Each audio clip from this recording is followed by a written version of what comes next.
अरे करवलो ये राजा जी की हो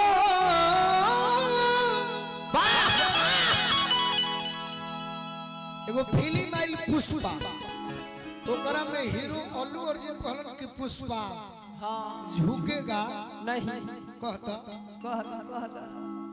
माने कैसे कहले बाड़े ये न कहले कि पुष्पा झुकेगा नहीं ये जो भोजपुरी का पुष्पा है न झुकेगा और न रुकेगा अरे गवाना लगा राजा जी है आपको तैला है आपको तैला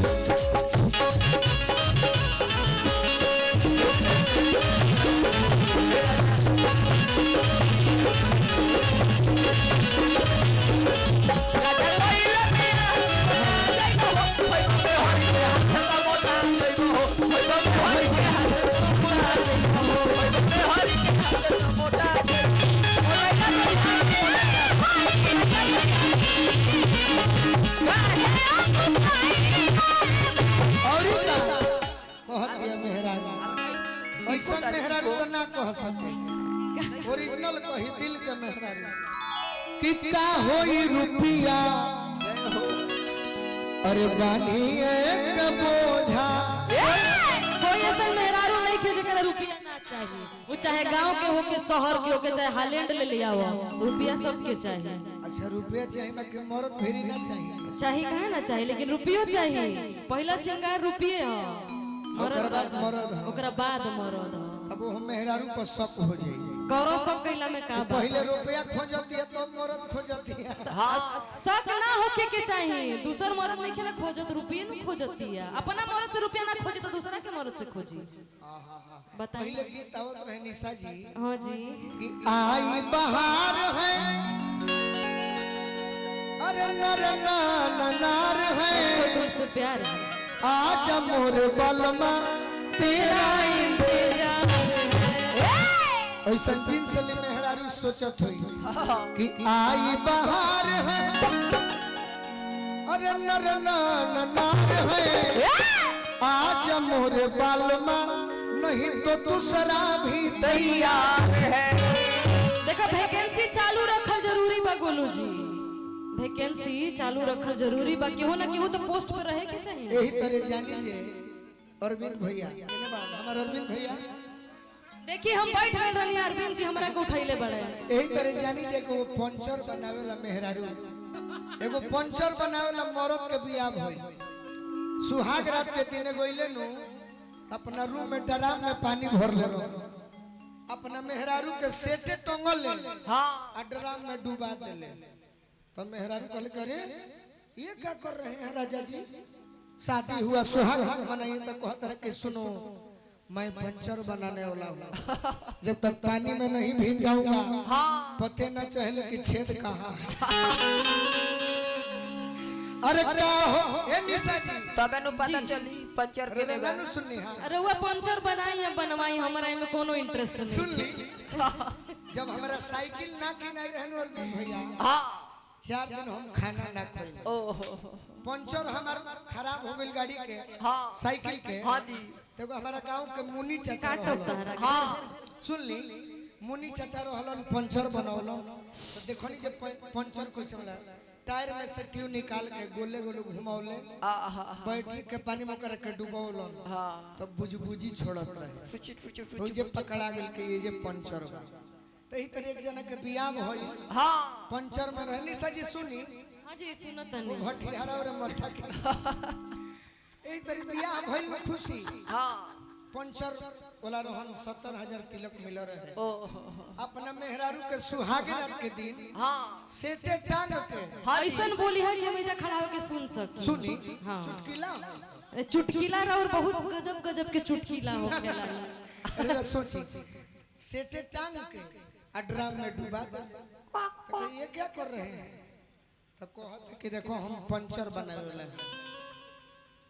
बियाह के पहले पंचर बनावत रहनी जब ले पानी में ना डुबाई तो पते ना चले कहां पंचर बा बियाह भइल बा तो उहे आदत हो गइल बा जब ले ना डूबे तो पते ना चले अरे का होई रुपिया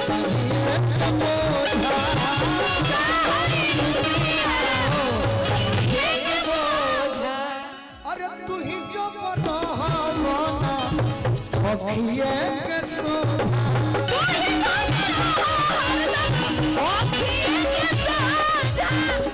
आखिए के सोझा रहा भले चाहे मैं धन खा जा त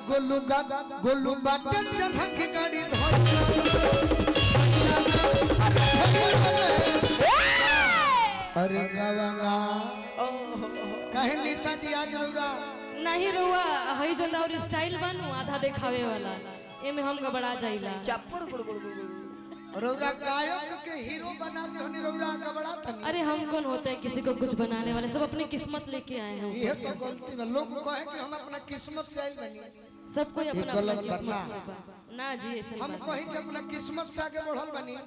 ये हम ना मानो हर केहू ना केहू के पीछे या तो श्रोता अपना बाप मतारी श्रोता भाई बंधु गायक वादक रौरा अकेले रौरा के कोई पूछी हमरा के पूछी कोई ना गावे खातिर साउंड चाहिए बजावे खातिर साज बाज चाहिए तब गायक के लोग सुनी नहीं तो गरीब रौरा आई तो केहू पूछी भैया कोई ना केहू ना केहू पीछे बिल्कुल लोग के हाथ बा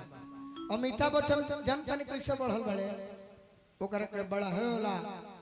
अमर सिंह यूपी के अखिलेश यादव जोगी जी मुख्यमंत्री बनल बड़े अपना व्यवहार से बनल बड़े उनका के लोग वोट देले हाँ ई मत कहीं कि किस्मत से लोग बढ़ल बा ना हर केहू ना केहू पीछे देखिए मेरे पिताजी एक बात कहते थे कि आप अपना कर्म करते चलिए बाकी ऊपर वाले पे छोड़ दीजिए ऊपर वाला फैसला करेगा आपने हमने सबने अपना अपना कर्म किया मैंने अपना कर्म किया बाकी भगवान है देखने वाले है कि नहीं भगवान तो देखते नहीं खन हमरा के जहिया देख लेते तो अपना बगल में भगवान हमरो के नहीं खन देखो और औरा के तो देखत है ओ तो गोलू बाटे चढ़क गाड़ी धर ई बात ऐसे बढ़ल हा कि रौरा हमने कहनिया कि एड्रेस पहिले आ गायिका बाद में तो दरअसल कहनिया तो देखिए रौरा का बनू शुरुआत तो गायकी से भइल रहला लेकिन बीच में गाड़ी तनी पटरी से उतर गई तो एक्टिंग में घुस गई फिर वापस गायकी में आ गई सच्चाई ई बात अच्छा एक्टिंगो बात वो तो बढ़ले ही बा वो तनी सेकेंडरी डांस कर देम तो हमरा अरे वो लुंगी मत उठाई बाकी हम डांस कर दे उठाइबे ना अरे वो लुंगी से हमरा बड़ा डर लागेला ली हम दाब लेनी ली हम उठाइबे ना करब हम दाब लेनी नहीं डांस करे के बाबा ये तरी जरूर उठावे नहीं ना मत करो सटकाली बेजी सटकाली सांप एकदम तोप के रखला के चीज अच्छा बा उठा लिया तो का हो जाए बाबूजी के और दहेज बा सही देखावत चलब तो फिर दहेज ना नु मिली जी